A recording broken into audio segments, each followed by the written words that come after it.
ሰላም የተከበራችሁ የኢትዮ ታይምስ ቤተሰቦቻችን ለሰዓቱ መርጠን ያዘጋጀናቸውን አዳዲስና ወቅታዊ መረጃዎችን ይዘንላችሁ ቀርበናል። በቅድሚያም አርዕስተ ዜናዎችን እናሰማለን። በአማራ ክልል በሰሜን ወሎ ዞን፣ በደቡብ ወሎ ዞን፣ በሸዋና በጎጃም የተለያዩ አካባቢዎች በዛሬው ዕለት ከማለዳ ጀምሮ ተከታታይነት ያለው የድሮን ቅኝት እየተደረገ ነው ተባለ። ህዝቡ አንድ ቦታ ተሰባስቦ ከመገኘትና ሌሎች ለድሮን ጥቃት የሚያጋልጡ ተግባሮችን ከመፈጸም እንዲቆጠብ መልእክት ተላልፏል። ዝርዝሩን አዘጋጅተናል። በአማራ ክልል ከ1000 በላይ ትምህርት ቤቶች ከዓላማቸው ውጪ ጥቅም ላይ እየዋሉ እንደሚገኝ ተነገረ። አሁንም በክልሉ ከ2400 በላይ ትምህርት ቤቶች ዝግ መሆናቸው የተነገረ ሲሆን ከትምህርት ገበታ ውጪ የሆኑ ልጆች የስነ ልቦና ጥቃትን ጨምሮ በርካታ ችግሮችን እያሳለፉ እንደሚገኙና በክልሉ ያሉ ተደራራቢ ችግሮች መንስኤ መሆናቸው ተመላክቷል። ተጨማሪ አለን። ኢትዮጵያ የአሰብ ወደብ ባለቤት ሆና አታውቅም ሲሉ አምባሳደር አንደብርሃን ወልደ ጊዮርጊስ ተናገሩ። አብይ አህመድ ይህንን ያነሳው በአገር ውስጥ ያጋጠመውን ችግር ትኩረት ለማስቀየር ይመስለኛል። የኢትዮጵያን ውስጣዊ ጉዳይ ካየነው በአማራ ጦርነት አለ፣ በኦሮሚያ ጦርነት አለ፣ በትግራይ ያለው ችግርም በቋሚነት አልተፈታም፣ በሶማሌ ክልል ውስጥ በኦጋዴን ነፃ አውጪ ንቅናቄ ችግር አለ፣ በክልሎች መካከልም የድንበር ውዝግብ አለ ሲሉ ተናግረዋል። ሙሉ መረጃውን አዘጋጅተናል። ባለፈው አንድ ዓመት ኢኮኖሚያዊ አሻጥርን ጨምሮ ህገወጥ እንቅስቃሴዎች ላይ ተሳትፏል የተባሉ 39000 ሰነድ አልባ የውጭ ዜጎች መያዛቸው ተገለጸ። አግባብነት የሌላቸው ሰነዶችን የሚጠቀሙበት ኢኮኖሚያዊ ጥቅምን ለማሳካት ፖለቲካዊ ፍላጎቶችን ከግብ ለማድረስ የሚሰሩት ስራና እንቅስቃሴያቸው እንዳይታወቅ ከመፈለግ ነው ተብሏል። ሌላኛው መረጃችን ነው። ኢትዮጵያ ነዳጅ የሚጠቀሙ ከባድ ተሽከርካሪዎችን ማስገባት ከለከለች። ጠቅላይ ሚኒስትር አብይ በዚህ ዓመት ውስጥ 2000 የሚጠጉ የአዲስ አበባ ከተማና ወደ ክልል የሚሄዱ አውቶቡሶች ከነዳጅ ወደ ጋዝ እንደሚቀየሩ የገለጹ ሲሆን በዚህም በሚቀጥለው ዓመት የትራንስፖርት ዋጋ ቢያንስ በ50% እንደሚቀንስ ተናግረዋል። ዝርዝሩን የምናሰማችሁ ይሆናል። የአፋር ህዝብ ኢትዮጵያን ወዳለው ሲል ከኢፌዴሪ መከላከያ ጎን ቆማለሁ ማለቱ ነው ሲሉ ኮሚሽነር አህመድ ኡመር ገለጹ። በአፋቸው ኢትዮጵያን እንወዳለን የሚሉ ነገር ግን ሰራዊቱን ሲያብጠለጥሉ የሚገኙ ግለሰቦችና ቡድኖች ከኢትዮጵያና ህዝቦቿ ጥቅም በተቃርኖ የቆሙ መሆናቸውን ሁሉም ዜጋ ሊገነዘበው ይገባል ብለዋል። ተጨማሪ አዘጋጅተናል። የተከበራችሁ የኢትዮ ታይምስ ቤተሰቦቻችን እነዚህንና ሌሎችም ወቅታዊና አዳዲስ መረጃዎችን ለማድመጥ እስከ መጨረሻው ድረስ ላይክ፣ ሼር እና ሰብስክራይብ በማድረግ አብራችሁን እንድትቆዩ በአክብሮት እንጋብዛለን።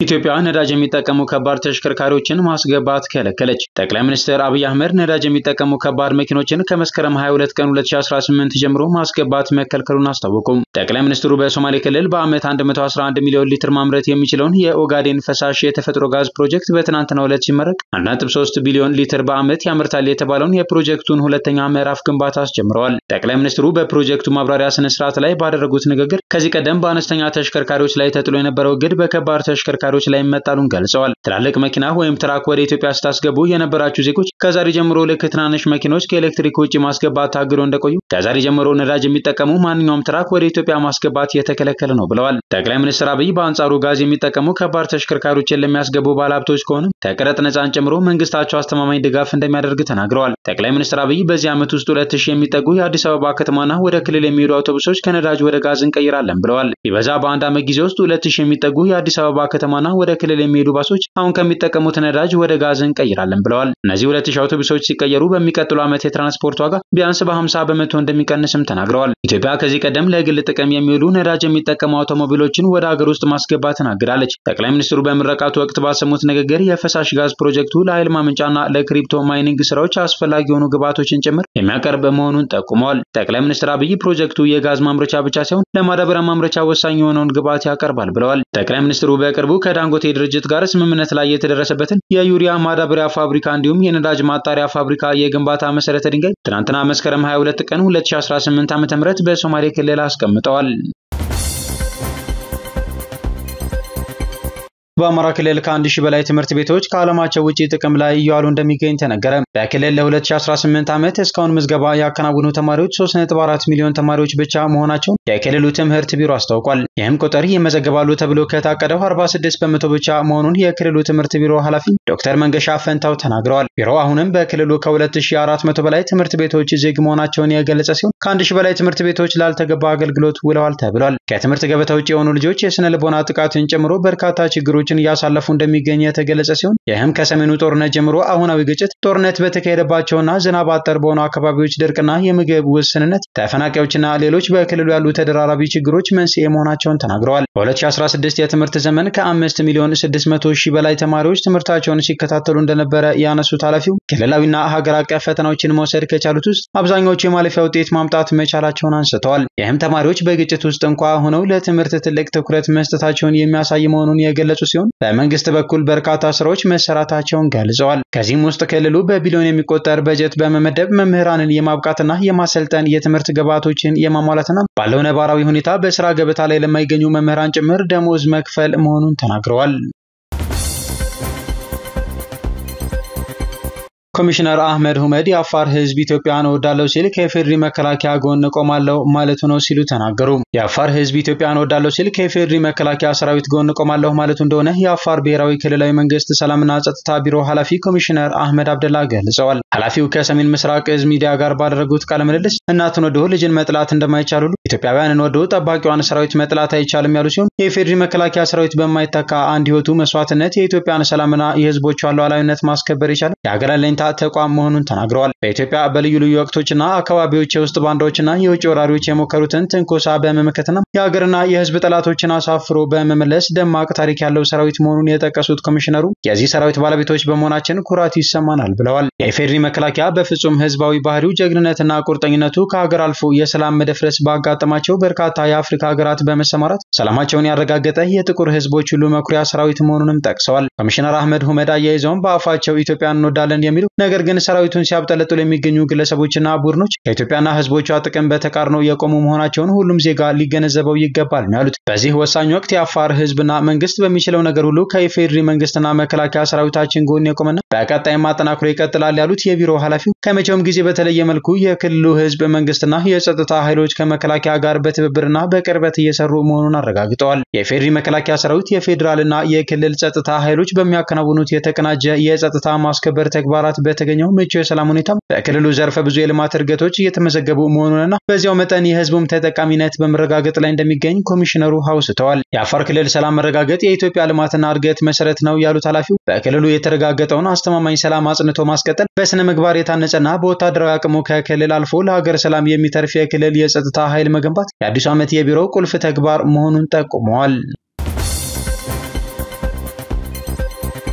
በኦሮሚያ ክልል መንግስት የክልሉ ቀደምት ባህሎች ወደ ቦታቸው እንዲመለሱ በልዩ ትኩረት እየተሰራ ነው አለ። የኦሮሚያ ክልል መንግስት የክልሉ ባህልና እሴቶች ወደ ቀደመው ቦታቸው እንዲመለሱ የባህል ታድሶ ስራ እየሰራ መሆኑን የኦሮሚያ ክልል ርዕሰ መስተዳድር አቶ ሽመልስ አብዲሳ አስታውቀዋል። የኢሬቻ ፎረም ዘንድሮ ለ7ኛ ጊዜ በቢሾፍቱ ከተማ አዲስ በተገነባው የሆረ አርሰዲ አዳራሽ የተካሄደ ሲሆን በፎረሙ ንግግር ያደረጉት የኦሮሚያ ክልል መንግስት ርዕሰ መስተዳድር አቶ ሽመልስ አብዲሳ የክልሉ መንግስት በልዩ መልኩ የባህል ታድሶ እያደረገ ይገኛል ብለዋል። የክልሉ መንግስት የኦሮሞ ማህበረሰብ ቀደምት እሴቶችን ወደ ቦታቸው ለመመለስ በልዩ ትኩረት እየሰራ ይገኛልም ብለዋል። እውነተኛ ኢትዮጵያዊነት በተግባር የሚታየው የሁሉም ባህልና እሴት ጎልቶ ሲታይ ነው ያሉት ርዕሰ መስተዳድሩ መንግስት በልዩ መልኩ እየሰራ ይገኛል ብለዋል። በቢሾፍቱ ከተማ እየተሰራ ያለው የልማት ስራ ከተማዋን የቱሪዝም ማዕከል እንድትሆንና ለሌሎች ከተሞች ምሳሌ እንድትሆን የሚያስችል መሆኑን አክለዋል። በተለያዩ አካባቢዎች በተለያዩ ጊዜያት የኢሬቻ ክብረ በዓል ተቋርጦ ቢቆይም ቢሾፍቱ ከተማ ግን አንድም ጊዜ ክብረ በዓሉ ያልተቋረጠባት ከተማ ናት ያሉት ደግሞ የቢሾፍቱ ከተማ ከንቲባ አቶ አለማየሁ አሰፋ ናቸው።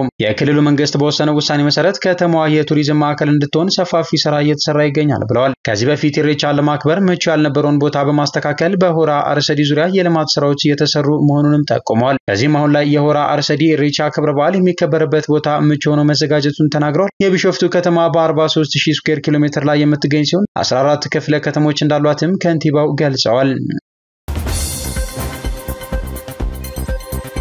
በኢፌዴሪ የመንግስት ኮሚኒኬሽን አገልግሎት መንግስት ቃልን በተግባር በመግለጽ የኢትዮጵያን የማንሰራራት ጉዞ እያሳካ ነው አለ። መንግስት ከለውጡ እውን መሆን ጀምሮ የገባቸውን ቃሎች እየፈጸመ ኢትዮጵያን ወደሚገባት ከፍታ ለማውጣት የብልጽግና ጉዞውን እያሳመረ ቀጥሏል ብሏል። ከዓመታት በፊት በ2018 ከተስፋ ብርሃን ወደሚጨበጥ ብርሃን ሽግግር እናደርጋለን የሚል ራዕይ የያዘው ቃል የኢፌዴሪ መንግስት ቃሉን በተግባር እየገለጸ ይገኛል ብሏል። የምግብ ሉዓላዊነታችንን ለማረጋገጥ ብዙ ርቀት ተጉዘናል። በመኸር እርሻ፣ በሌማት ትሩፋት፣ በአረንጓዴ አሻራና በበጋ መስኖ በመታገዝ ሰፋፊ ድሎች ተመዝግበዋል። የከተሞቻችን ገጽታ ለመቀየር በተሰሩ ስራዎች ከ70 በላይ ከተሞች ገጽታቸው በእጅጉ ተለውጧል። የከተሞች የፍሳሽ አወጋገድ ስርዓት፣ የእግረኛና ተሽከርካሪ መንገድ አጠቃቀም፣ እንደ ውሃ፣ ስልክ፣ ኤሌክትሪክና መሰል አገልግሎቶች መስመር ዝርጋታ በከተሞች የኮሪደር ስራ በእጅጉ እንዲዘምኑ ተደርጓል፣ እየተደረገም ነው። የስነ ንጽህና አሳቢና ስርዓት በእጅጉ እየተሻሻለ መጥቷል። አዲስ አበባን ጨምሮ ከተሞቻችን የአፍሪካ ተምሳሌት ለማድረግ እየተሰራ ነው። በታዳሽ ኃይል አቅርቦት ረገድ ለማሳካት የተቀመጠው ግብ ታላቅ የትርክት ለውጥ በፈጠረው የኢትዮጵያ ህዳሴ ግድብ አማካኝነት ሆኗል። ከኢትዮጵያ አልፎ ለአፍሪካና ለሌላው ዓለም ያለ 70 ሳንቲም የውጭ እርዳታ በጋራ ግዙፍ ፕሮጀክቶችን ማሳካት እንደሚቻል ህዳሴ ግድብ ትምህርታችን ነው። በታላቁ የኢትዮጵያ ህዳሴ ግድብ ምርቃት ላይ ክቡር ጠቅላይ ሚኒስትር ሌሎች የገዘፉ ፕሮጀክቶች እንደሚጀመሩ በመጠናቀቅ ላይ የነበሩም እንደሚመረቁ ቃል መግባታቸው ይታወሳል። እነሆ የኢትዮጵያን የማንሰራራት ጉዞ የሚያፋጥኑ እንደ ተፈጥሮ ጋዝ ማምረቻ ያሉ ግዙፍ ፕሮጀክቶች ተመረቁ። ከተመረቀው በብዙ እጥፍ ፕሮጀክት ተበሰረ። የነዳጅ ማጣሪያ ፋብሪካና የአፈር ማዳበሪያ ፋብሪካ ፕሮጀክቶች ግንባታ ተጀመሩ። ኢትዮጵያ የኒውክሌር ኃይልን ለሰላማዊ ልማት ለመጠቀም ስምምነቶችን ተፈራረመች። ከዓለም አቀፉ ተቋማትም ይሁንታን ተቸረች። እነዚህ ሁሉ ቃልን በተግባር የመለወጥ ልምድ የወለዳቸው የህዝብና ዓለም አቀፍ ተቋማትን እምነት ማግኘት የተቻለባቸው የመንግስት ጥረት ውጤቶች ናቸው። መንግስት አሁንም በተመዘገቡ ስኬቶች ረክቶ የሚተኛ መንግስት አይደለም። የኢትዮጵያን የብልጽግና ጉዞ ከስር ከስር እያሳካ አዳጊ ፍላጎቶችን እያዋለደ ለላቀ ብልጽግና መትጋቱን ይቀጥላል። ለትውልድ ምንዳን እንጂ ዕዳን አናወርስም ባለው መሰረት በልጆቿ የጋራ ጥረት የበለጸገችና በምሳሌነት የምትጠቀስ ኢትዮጵያን የመገንባቱ ጥረት በላቀ ፈጠራ፣ ፍጥነትና ትጋት ይቀጥላል ሲል በኢፌዴሪ የመንግስት ኮሚኒኬሽን አገልግሎት ገልጿል። የኢንጂነር ክበር ተመስገን ብርጌድ በደንበጫ ከተማ ውጊያ አካሄደ። የአማራ ፋኖ ብሔራዊ ኃይል ምዕራብ አማራ ቀጠና ቴዎድሮስ የቀኝ ጌታ ዮፍቴ ንጉሴ 6ኛ ክፍለ ጦር ኢንጂነር ክበር ተመስገን ብርጌድ ደንበጫ ከተማ ከሚገኘው የመንግስት ኃይል ጋር ውጊያ አካሂዷል። ብርጌዱ በደንበጫ ከተማ የሚገኘው የመንግስት ኃይል ላይ ከበባ በመፈጸም ከጧቱ 12 ሰዓት ጀምሮ ጥቃት ሲፈጽም እንደነበር ተነግሯል። በኮማንዶ 10 አለቃ ሁነኛው አንተነህ የሚመራው ብርጌድ የቦምብ ጥቃት መፈጸሙና ምሽጎችን ማፍረሱ ተሰምቷል። ውጊያው በአታ ሆስፒታል፣ ገብርኤል ቤተክርስቲያን አካባቢ፣ ጉላ ድልድይና በከተማ አስተዳደር አካባቢ የተደረገ ሲሆን በርካታ የመንግስት ኃይል በቦምብና በጥይት ተገድሏል ተብሏል። ከጧቱ 12 ሰዓት ጀምሮ እስከ 3 ሰዓት ከ30 በቆየ ውጊያ በርካታ ቁጥር ያለው የመንግስት ኃይል የሞተና የቆሰለ ሲሆን ብርጌዱ የመሳሪያና የተተኳሽ ምርኮ ማግኘት መቻሉን አስታውቋል። ይህ በእንዲህ እንዳለ 10ኛ ቀኑን በያዘው ዘመቻ አርበኛ አደማሊ አባናደው የአማራ ፋኖ ብሔራዊ ኃይል ምኒልክ ዕዝና ቴዎድሮስ ዕዝ አሃዶች በጥምረት ባደረጉት ውጊያ መካነ ሰላም ከተማን ዳግም ተቆጣጠሩ ተባለ። ምኒልክ ዕዝ ንጉስ ሚካኤል ኮር ኢንጂነር ደሳለኝ ክፍለ ጦርና መብረቅ ክፍለ ጦር እንዲሁም ቴዎድሮስ 8ኛና 9ኛ ክፍለ ጦር በጥምረት ያደረጉት ባለው ውጊያ መካነ ሰላም ከተማን ዳግም በመቆጣጠር ቀጥለው ደግሞ ቦረና ወረዳን ሙሉ ለሙሉ ለመቆጣጠር ሙከራ ያደረጉ መሆኑ ተነግሯል። ይህ በእንዲህ እንዳለ በሰሜን ወሎ ዞን ሙጃ ከተማን ጨምሮ ሙሉ ግዳን ወረዳ እስከ እንጃፋትና አቡነ ዮሴፍ ተራራ ድረስ ከጋሽና ምላሽ ጀምሮ እስከ ቦያ ሚካኤልና ሻሪያ ገነት አስታሽ ከተማን ጨምሮ ሙሉ ጋዞ ወረዳ አሁን ተገኝ ከተማን ጨምሮ ሙሉ ራስ አንጎት ወረዳና ቀበሮ ሜዳ እንዲሁም ድልብ ድረስ ከወንዳች እስከ በቅሎ ማነቂያ ከደቦት እስከ አስቂና ሳንቃ ድረስ ከተኩለሽ እስከ ቆቦና ጎብዬ ዙሪያ ከመርሳ እስከ ውጫሌና ሙሉ አምባሰል ቀጠና በደቡብ ወሎ ዞን በማሻና በተንታ አጂባር እንዲሁም በአምሃራ ሳይንት ቀጠና ደሴ ዙሪያ ከሐይቅ በቅርብ ርቀት በሚገኙ አካባቢዎች በሸዋ ደብረ ብርሃን ከተማ ዙሪያ በጎጃም ገርጨጭና አካባቢው ፋግታ ዙሪያ እንዲሁም ሰከላና ቡሪ ዙሪያ ዛሬ መስከረም 23 ቀን 2018 ማለዳ ጀምሮ ተከታታይነት ያለው የድሮን ቅኝት እየተደረገ ነው ተብሏል። ህዝቡ አንድ ቦታ ተሰባስቦ ከመገኘትና ሌሎች ለድሮን ጥቃት የሚያጋልጡ ተግባሮችን ከመፈጸም እንዲቆጠብ መልእክት መተላለፉም ተሰምቷል።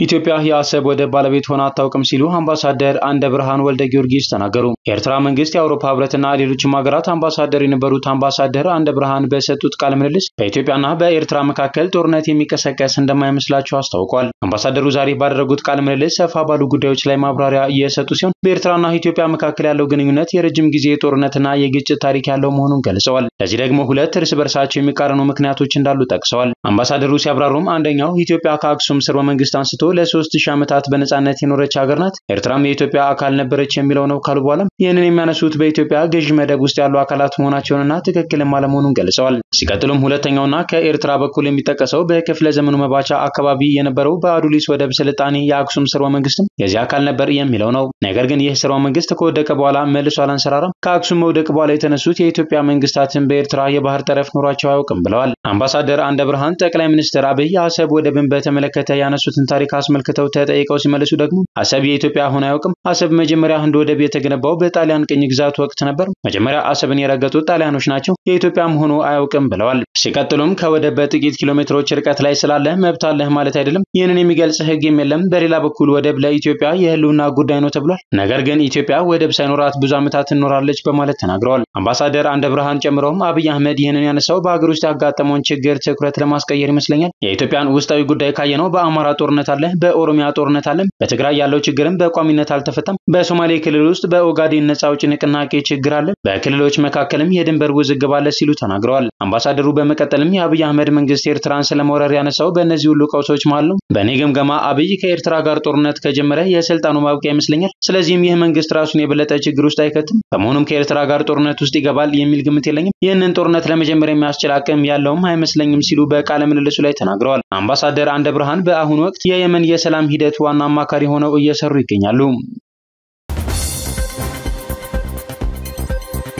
ባለፈው አንድ ዓመት ኢኮኖሚያዊ አሻጥርን ጨምሮ ህገወጥ እንቅስቃሴዎች ላይ ተሳትፈዋል የተባሉ 39000 ሰነድ አልባ የውጭ ዜጎች መያዛቸው ተገለጸ። ባለፈው አንድ ዓመት 39000 የውጭ ዜጎች በህገወጥ ሰነድ ሲገለገሉ መያዛቸውን የኢሚግሬሽንና ዜግነት አገልግሎት አስታወቀ። እነዚህ ግለሰቦች ኢኮኖሚያዊ አሻጥርን ጨምሮ በህገወጥ ክንውኖች ውስጥ ሲሳተፉ የተገኙ ናቸው ብሏል። የኢሚግሬሽንና ዜግነት አገልግሎት ምክትል ዋና ዳይሬክተር ጎሳ ደምሲም ማንኛውም ዜጋ ህጋዊ ቪዛና የመኖሪያ ፈቃድ እንዲኖረው ይገደዳል ሲሉ ገልጸዋል። ህጋዊ ሰነድ ሳይኖራቸው የሚንቀሳቀሱ የውጭ ዜጎች በአንድ ሀገር ኢኮኖሚ ጸጥታና ማህበራዊ እንቅስቃሴ ላይ ጉዳት እንደሚያደርሱ የገለጹት አቶ ጎሳም ይህንን ለመከላከልም ባለፈው 2017 በጀት ዓመት ብቻ 39000 ሰነድ አልባ የውጭ ዜጎችን መያዝ ተችሏል ሲሉ ተናግረዋል። የተያዙት ሰነድ አልባ ሰዎችን በኢኮኖሚ ላይ አሻጥረን የሚያከናውኑ ህገወጥ ማህበራዊ ክንውን ላይ የተሰማሩና የኢትዮጵያን ደህንነት በሚጎዱ ተግባራት ላይ የተሰማሩ ናቸው ብለዋል። አግባብነት የሌላቸው ሰነዶችን የሚጠቀሙበት ምክንያትም ኢኮኖሚያዊ ጥቅምን ለማሳካት፣ ፖለቲካዊ ፍላጎቶችን ከግብ ለማድረስ የሚሰሩት ስራና እንቅስቃሴያቸው እንዳይታወቅ ከመፈለግ የመጣ እንደሆነም ጠቁመዋል። አያይዘውም እነዚህ ጉዳቶች ያለ ሰነድና ፍቃድ ሲከናወኑ ደግሞ በአገሪቱ ላይ ጉዳት የሚያስከትሉ በመሆኑ ጥብቅ ቁጥጥር እየተደረገ መሆኑን መናገራቸውን የዘገበው አሚኮ ነው።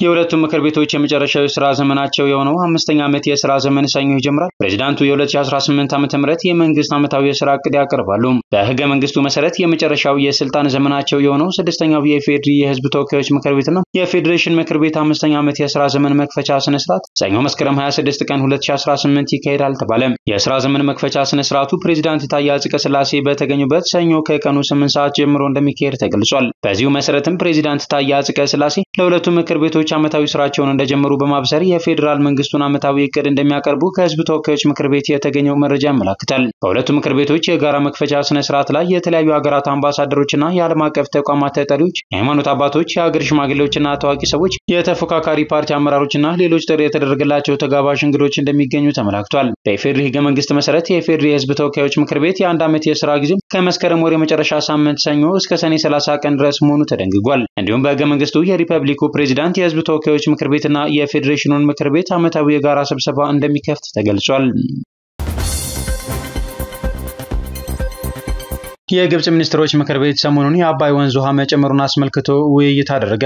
አህራም የተሰኘው የግብጽ መንግስታዊ ዜና አውታር እንደገለጸው ዛሬ በተከናወነው በሳምንታዊው የሚኒስትሮች ምክር ቤት ስብሰባ ላይ የአባይ ወንዝ ጉዳይ በአጀንዳነት ቀርቧል። የሀገሪቱ የውሃ ሀብትና መስኖ ሚኒስቴር ሃኒ ኢስዋሊም ለምክር ቤቱ በሰጡት ማብራሪያም ሰሞኑን የአባይ ወንዝ ውሃ በከፍተኛ ሁኔታ መጨመሩን ገልጸው ይህም በግብጽ ውስጥ በአባይ ወንዝ ዳርቻ ለሚገኙ ነዋሪዎች ስጋት መሆኑን አስረድተዋል። የወንዝ ውሃ ፍሰት መጨመሩ ያስከተለው የጎርፍ አደጋ በሱዳን ውስጥ በሚገኙ ማህበረሰቦች ላይ ከፍተኛ ተጽዕኖ መፍጠሩን አስታውቀው ይህ በግብጽ እንዳይደገም የጥንቃቄ እርምጃ በመውሰድ ላይ መሆናቸውን ገልጸዋል። ሚኒስትሩ እንዳሉት በአባይ ወንዝ ዳርቻ አካባቢ የሚገኙና ለጎርፍ ይጋለጣሉ ተብለው የሚገመቱ ግብጻውያን እንዲነሱ የማድረግ ዘመቻ ተጀምሯል። በተያያዘ መረጃ በህዳሴ ግድብ ላይ አዲስ ድርድር እንደሚደረግ የገለጸችው ሱዳን ለሳውዲ $100 ቢሊዮን ኢንቨስትመንት ማቅረቧ ተነግሯል። የሱዳን ጠቅላይ ሚኒስትር ካሚል ኤል ጣይብ ለሳውዲ አረቢያ ያቀረቡትን $100 ቢሊዮን የኢንቨስትመንት ፕሮጀክቶች እንዲሁም ከኢትዮጵያና ከግብጽ ጋር በታላቁ የኢትዮጵያ ህዳሴ ግድብ ላይ አዲስ ግምገማ እንደሚያደርጉ አስታውቀዋል። ከኒውዮርክ በተባበሩት መንግስታት ድርጅት ጠቅላላ ጉባኤ ከተመለሱ በኋላ በፖርት ሱዳን ባደረጉት ጋዜጣዊ መግለጫ ላይ ኢድሪስ ለሪያድ በቀይ ባህር ላይ ባልተነኩ ሀብቶች ላይ ያተኮሩ 100 የጋራ ፕሮጀክቶችን ማቅረባቸውን ገልጸዋል። ይህም በሽርክና ከተለማ ሱዳንና ሳውዲ አረቢያን በዓለም ላይ ካሉ ባለጸጋ አገራት ተርታ ሊያሰልፍ እንደሚችል ተከራክረዋል። እንዲሁም በናይል ግድብ ውዝግብ ላይ የሱዳንን አቀራረብ አጠቃላይ ዳግም ምዘና ለማድረግ ቃል ገብተዋል። በካይሮም ሆነ በአዲስ አበባ በኩል ቀጥተኛ ዲፕሎማሲ እንደሚደረግ አጽንኦት ሰጥተዋል። ጠቅላይ ሚኒስትሩ አክለውም በቅርቡ ሱዳንን ያጥለቀለቀውና በርካታ ሱዳናውያንን ያስቆጣው ጎርፍ የግድቡ በሮች በመከፈታቸው የተከሰተ እንደሆነ በሰፊው ቢታመንም የግብርና ሚኒስቴር ግን ጎርፉን ከአየር ንብረት ለውጥ ጋር በተያያዘ በደረሰው ከባድ ዝናብ ምክንያት እንደሆነ ገልጿል።